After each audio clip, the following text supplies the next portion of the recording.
हमारी पूरी film industry के लिए इन हस्तियों का जीवन प्रेरणा जैसा है। साथियों, मैं आपको एक और खुशखबरी देना चाहता हूं। भारत की क्रिएटिव टैलेंट को दुनिया के सामने रखने का एक बहुत बड़ा अवसर आ रहा है। अगले साल हमारे देश में पहली बार world audio visual entertainment summit यानी वेव समिट का आयोजन होने वाला है। आप सभी ने दावोस के बारे में सुना होगा, जहां दुनिया के अर्थ जगत के महारथी जुटते हैं। उसी तरह वेव समिट में दुनिया भर के मीडिया और एंटरटेनमेंट इंडस्ट्री के दिग्गज क्रिएटिव वर्ल्ड के लोग भारत आएंगे। यह समिट भारत को ग्लोबल कंटेंट क्रिएशन का हब बनाने की दिशा में एक महत्वपूर्ण कदम है।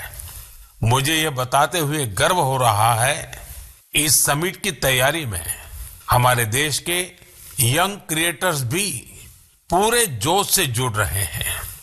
जब हम $5 ट्रिलियन इकोनॉमी की ओर बढ़ रहे हैं, तब हमारी क्रिएटर इकोनॉमी एक नई एनर्जी ला रही है। मैं भारत की पूरी एंटरटेनमेंट और क्रिएटिव इंडस्ट्री से आग्रह करूंगा, चाहे आप यंग क्रिएटर हो या एस्टैब्लिश्ड आर्टिस्ट, बॉलीवुड से जुड़े हो या रीजनल सिनेमा से, टीवी इंडस्ट्री के प्रोफेशनल हो या एनिमेशन के एक्सपर्ट, गेमिंग से जुड़े हो या एंटरटेनमेंट टेक्नोलॉजी के इनोवेटर, आप सभी वेव समिट का हिस्सा बने। मेरे प्यारे देशवासियों, आप सभी जानते हैं कि भारतीय संस्कृति का प्रकाश आज कैसे दुनिया के कोने कोने में फैल रहा है। आज मैं आपको 3 महाद्वीपों से ऐसे प्रयासों के बारे में बताऊंगा जो हमारी सांस्कृतिक विरासत के वैश्विक विस्तार की गवाह है। ये सभी एक दूसरे से मीलों दूर हैं, लेकिन भारत को जानने और हमारी संस्कृति से सीखने की उनकी ललक एक जैसी है। साथियों, पेंटिंग्स का संसार जितना रंगों से भरा होता है, उतना ही खूबसूरत होता है। आप में से जो लोग टीवी के माध्यम से मन की बात से जुड़े हैं, वे अभी कुछ पेंटिंग्स टीवी पर देख भी सकते हैं। इन पेंटिंग्स में हमारे देवी देवता, नृत्य की कलाएं और महान विभूतियों को देखकर आपको बहुत अच्छा लगेगा। इनमें आपको भारत में पाए जाने वाले जीव जंतुओं से लेकर और भी बहुत कुछ देखने को मिलेगा। इनमें ताजमहल की एक शानदार पेंटिंग भी शामिल है, जिसे 13 साल की एक बच्ची ने बनाया है। आपको ये जानकर हैरानी होगी कि इस दिव्यांग बच्ची ने अपने मुंह से इस पेंटिंग को तैयार किया है। सबसे दिलचस्प बात यह है कि इन पेंटिंग्स को बनाने वाले भारत के नहीं, बल्कि इजिप्ट के स्टूडेंट्स हैं, वहां के विद्यार्थी हैं। कुछ ही हफ्ते पहले इजिप्ट के करीब 23,000 स्टूडेंट्स ने एक पेंटिंग प्रतियोगिता में हिस्सा लिया था। वहां उन्हें भारत की संस्कृति और दोनों देशों के ऐतिहासिक संबंधों को बताने वाली पेंटिंग तैयार करनी थी। मैं इस प्रतियोगिता में हिस्सा लेने वाले सभी युवाओं की सराहना करता हूं। उनकी क्रिएटिविटी की जितनी भी प्रशंसा की जाए वो कम है। साथियों, दक्षिण अमेरिका का एक देश है पराग्वे। वहां रहने वाले भारतीयों की संख्या 1000 से ज्यादा नहीं होगी। पराग्वे में एक अद्भुत प्रयास हो रहा है। वहां भारतीय दूतावास में Erika Huber free Ayurveda consultation देती है। आयुर्वेद की सलाह लेने के लिए आज उनके पास स्थानीय लोग भी बड़ी संख्या में पहुंच रहे हैं। एरिका ह्यूबर ने भले ही इंजीनियरिंग की पढ़ाई की हो, लेकिन उनका मन तो आयुर्वेद में ही बसता है। उन्होंने आयुर्वेद से जुड़े कोर्सेज किए थे और समय के साथ वे इसमें पारंगत होती चली गई। साथियों, ये हमारे लिए बहुत गर्व की बात है कि दुनिया की सबसे प्राचीन भाषा तमिल है और हर हिंदुस्तानी को इसका गर्व है। दुनिया भर के देशों में इसे सीखने वालों की संख्या लगातार बढ़ रही है। पिछले महीने के आखिर में फिजी में भारत सरकार के सहयोग से तमिल टीचिंग प्रोग्राम शुरू हुआ। बीते 80 वर्षों में यह पहला अवसर है जब फिजी में तमिल के ट्रेन टीचर्स इस भाषा को सिखा रहे हैं। मुझे ये जानकर अच्छा लगा कि आज फिजी के स्टूडेंट्स तमिल भाषा और संस्कृति को सीखने में काफी दिलचस्पी ले रहे हैं। साथियों, ये बातें, ये घटनाएं सिर्फ सफलता की कहानियां नहीं है, ये हमारी सांस्कृतिक विरासत की भी गाथाएं हैं। ये उदाहरण हमें गर्व से भर देते हैं। आर्ट से आयुर्वेद तक और लैंग्वेज से लेकर म्यूजिक तक भारत में इतना कुछ है जो दुनिया में छा रहा है। साथियों, सर्दी के इस मौसम में देश भर से खेल और फिटनेस को लेकर कई एक्टिविटीज हो रही हैं। मुझे खुशी है कि लोग फिटनेस को अपनी दिनचर्या का हिस्सा बना रहे हैं। कश्मीर में स्कीइंग से लेकर गुजरात में पतंगबाजी तक हर तरफ खेल का उत्साह देखने को मिल रहा है। संडे ऑन साइकिल और साइकिलिंग ट्यूसडे जैसे अभियानों से साइकिलिंग को बढ़ावा मिल रहा है। साथियों, अब मैं आपको एक ऐसी अनोखी बात बताना चाहता हूं जो हमारे देश में आ रहे बदलाव और युवा साथियों के जोश और जज्बे का प्रतीक है। क्या आप जानते हैं कि हमारे बस्तर में एक अनूठा ओलंपिक शुरू हुआ है? जी हां, पहली बार हुए बस्तर ओलंपिक से बस्तर में एक नई क्रांति जन्म ले रही है। मेरे लिए ये बहुत ही खुशी की बात है कि बस्तर ओलंपिक का सपना साकार हुआ है। आपको भी ये जानकर अच्छा लगेगा कि यह उस क्षेत्र में हो रहा है जो कभी माओवादी हिंसा का गवाह रहा है। बस्तर ओलंपिक का शुभंकर है वन भैंसा और पहाड़ी मैना। इसमें बस्तर की समृद्ध संस्कृति की झलक दिखती है। इस बस्तर खेल महाकुंभ का मूल मंत्र है करसायता बस्तर, बरसायता बस्तर, यानी खेलेगा बस्तर, जीतेगा बस्तर। पहली ही बार में बस्तर ओलंपिक में 7 जिलों के 1,65,000 खिलाड़ियों ने भाग लिया है। यह सिर्फ एक आंकड़ा नहीं है, यह हमारे युवाओं के संकल्प की गौरव गाथा है। एथलेटिक्स, तीरंदाजी, badminton, football, hockey, weightlifting, karate, kabaddi, kho kho और वॉलीबॉल, हर खेल में हमारे युवाओं ने अपनी प्रतिभा का परचम लहराया है। कारी कश्यप जी की कहानी मुझे बहुत प्रेरित करती है। एक छोटे से गांव से आने वाली कारी जी ने तीरंदाजी में रजत पदक जीता है। वे कहती है, बस्तर ओलंपिक ने हमें सिर्फ खेल का मैदान ही नहीं, जीवन में आगे बढ़ने का अवसर दिया है। सुकमा की पायल कवासी जी की बात भी कम प्रेरणादायक नहीं है। जेवलिन थ्रो में स्वर्ण पदक जीतने वाली पायल जी कहती हैं, अनुशासन और कड़ी मेहनत से कोई भी लक्ष्य असंभव नहीं है।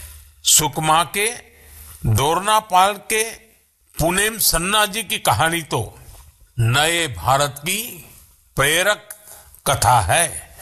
एक समय नक्सली प्रभाव में आए पुनेम जी आज व्हील चेयर पर दौड़कर मेडल जीत रहे हैं। उनका साहस और हौसला हर किसी के लिए प्रेरणा है। कोंडा गांव के तीरंदाज रंजू सौरी जी को बस्तर यूथ आइकॉन चुना गया है। उनका मानना है बस्तर ओलंपिक दूर दराज के युवाओं को राष्ट्रीय मंच तक पहुंचाने का अवसर दे रहा है। साथियों, बस्तर ओलंपिक केवल एक खेल आयोजन नहीं है, यह एक ऐसा मंच है जहां विकास और खेल का संगम हो रहा है, जहां हमारे युवा अपनी प्रतिभा को निखार रहे हैं और एक नए भारत का निर्माण कर रहे हैं। मैं आप सभी से आग्रह करता हूं, अपने क्षेत्र में ऐसे खेल आयोजनों को प्रोत्साहित करें। हैशटैग खेलेगा भारत जीतेगा भारत के साथ अपने क्षेत्र की खेल प्रतिभाओं की कहानियां साझा करें। स्थानीय खेल प्रतिभाओं को आगे बढ़ने का अवसर दें। याद रखिए, खेल से न केवल शारीरिक विकास होता है, बल्कि ये स्पोर्ट्समैन स्पिरिट से समाज को जोड़ने का भी एक सशक्त माध्यम है। तो खूब खेलिए, खूब खेलिए। मेरे प्यारे देशवासियों, भारत की 2 बड़ी उपलब्धियां आज विश्व का ध्यान आकर्षित कर रही हैं। इन्हें सुनकर आपको भी गर्व महसूस होगा। ये दोनों सफलताएं स्वास्थ्य के क्षेत्र में मिली हैं। पहली उपलब्धि मिली है मलेरिया से लड़ाई में। मलेरिया की बीमारी 4000 वर्षों से मानवता के लिए एक बड़ी चुनौती रही है। आजादी के समय भी यह हमारी सबसे बड़ी स्वास्थ्य चुनौतियों में से एक थी।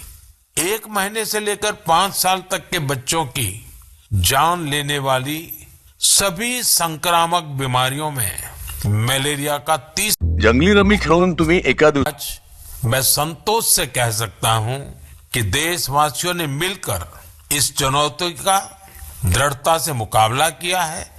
विश्व स्वास्थ्य संगठन WHO की रिपोर्ट कहती है, भारत में 2015 से 2023 के बीच मलेरिया के मामलों और इससे होने वाली मौतों में 80% की कमी आई है।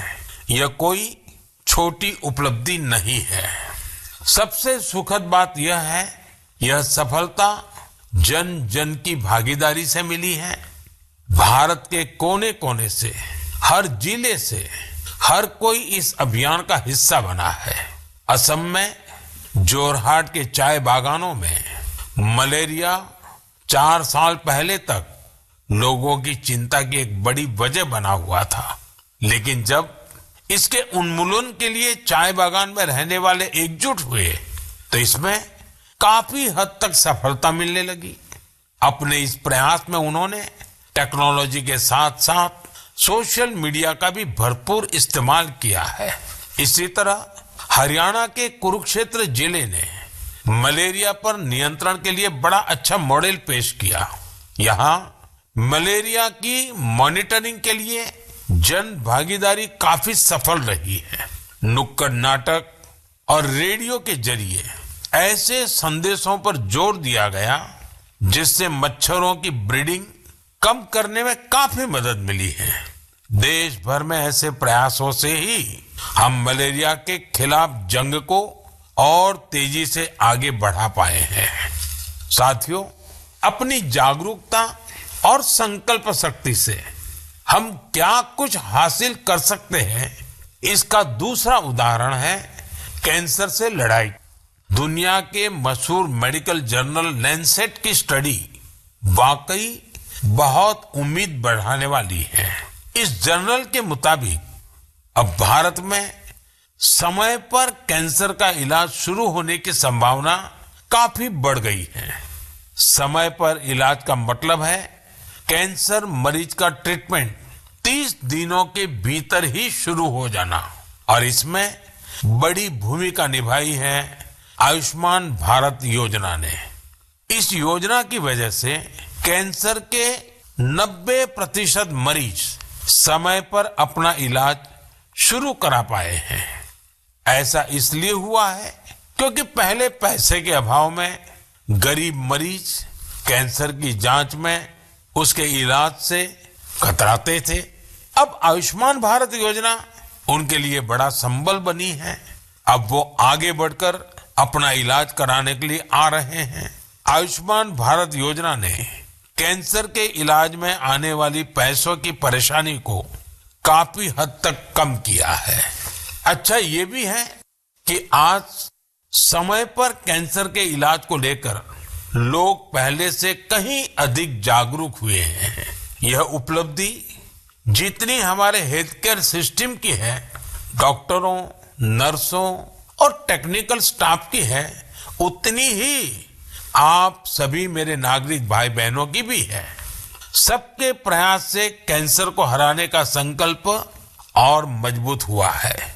इस सफलता का क्रेडिट उन सभी को जाता है जिन्होंने जागरूकता फैलाने में अपना अहम योगदान दिया है।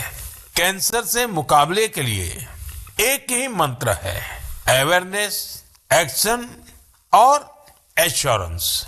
अवेयरनेस यानी कैंसर और इसके लक्षणों के प्रति जागरूकता, एक्शन यानी समय पर जांच और इलाज, एश्योरेंस यानी मरीजों के लिए हर मदद उपलब्ध होने का विश्वास। आइए हम सब मिलकर कैंसर के खिलाफ इस लड़ाई को तेजी से आगे ले जाएं और ज्यादा से ज्यादा मरीजों की मदद करें। मेरे प्यारे देशवासियों, आज मैं आपको उड़ीसा के कालाहांडी के एक ऐसे प्रयास की बात बताना चाहता हूं जो कम पानी और कम संसाधनों के बावजूद सफलता की नई गाथा लिख रहा है। यह है कालाहांडी की सब्जी क्रांति। जहां कभी किसान पलायन करने को मजबूर थे, वहीं आज कालाहांडी का गोला मुंडा ब्लॉक एक वेजिटेबल हब बन गया है। यह परिवर्तन कैसे आया? इसकी शुरुआत सिर्फ 10 किसानों के एक छोटे से समूह से हुई। इस समूह ने मिलकर एक एफपीओ किसान उत्पाद संघ की स्थापना की, खेती में आधुनिक तकनीक का इस्तेमाल शुरू किया और आज उनका ये एफपीओ करोड़ों का कारोबार कर रहा है। आज 200 से अधिक किसान इस एफपीओ से जुड़े हैं, जिनमें 45 महिला किसान भी हैं। ये लोग मिलकर 200 एकड़ में टमाटर की खेती कर रहे हैं, 150 एकड़ में करेले का उत्पादन कर रहे हैं। अब इस एफपीओ का सालाना टर्नओवर भी बढ़कर 1.5 करोड़ से ज्यादा हो गया है। आज कालाहांडी की सब्जियां न केवल ओडिशा के विभिन्न जिलों में बल्कि दूसरे राज्यों में भी पहुंच रही है और वहां का किसान अब आलू और प्याज की खेती की नई तकनीकें सीख रहा है। साथियों, कालाहांडी की यह सफलता हमें सिखाती है कि संकल्प शक्ति और सामूहिक प्रयास से क्या नहीं किया जा सकता। मैं आप सभी से आग्रह करता हूं, अपने क्षेत्र में एफपीओ को प्रोत्साहित करें, किसान उत्पादक संगठनों से जुड़ें और उन्हें मजबूत बनाएं। याद रखिए, छोटी शुरुआत से भी बड़े परिवर्तन संभव है।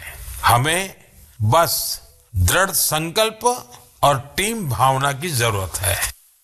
साथियों, आज की मन की बात में हमने सुना कि कैसे हमारा भारत विविधता में एकता के साथ आगे बढ़ रहा है। चाहे वो खेल का मैदान हो या विज्ञान का क्षेत्र, स्वास्थ्य हो या शिक्षा, हर क्षेत्र में भारत नई ऊंचाइयों को छू रहा है। हमने एक परिवार की तरह मिलकर हर चुनौती का सामना किया और नई सफलताएं हासिल की। 2014 से शुरू हुए मन की बात के 116 एपिसोड में मैंने देखा है कि मन की बात देश की सामूहिक शक्ति का एक जीवंत दस्तावेज बन गया है। आप सभी ने इस कार्यक्रम को अपनाया, अपना बनाया। हर महीने आपने अपने विचारों और प्रयासों को साझा किया। कभी किसी यंग इनोवेटर के आइडिया ने प्रभावित किया, तो कभी किसी बेटी की अचीवमेंट ने गौरवान्वित किया। यह आप सभी की भागीदारी है जो देश के कोने कोने से पॉजिटिव एनर्जी को एक साथ लाती है। मन की बात इसी पॉजिटिव एनर्जी के एम्प्लीफिकेशन का मंच बन गया है। और अब 2025 दस्तक दे रहा है। आने वाले साल में मन की बात के माध्यम से हम और भी इंस्पायरिंग प्रयासों को साझा करेंगे। मुझे विश्वास है कि देशवासियों की पॉजिटिव सोच और इनोवेशन की भावना से भारत नई ऊंचाइयों को छुएगा। आप अपने आसपास के यूनिक प्रयासों को #मन की बात के साथ शेयर करते रहिए। मैं जानता हूं कि अगले साल की हर मन की बात में हमारे पास एक दूसरे से साझा करने के लिए बहुत कुछ होगा। आप सभी को 2025 की ढेर सारी शुभकामनाएं। स्वस्थ रहें, खुश रहें। फिट इंडिया मूवमेंट में आप भी जुड़ जाइए, खुद को भी फिट रखिए, जीवन में प्रगति करते रहें। बहुत बहुत धन्यवाद। मन की बात आकाशवाणी के माध्यम से माननीय प्रधानमंत्री श्री नरेंद्र मोदी अपने मन की बातें साझा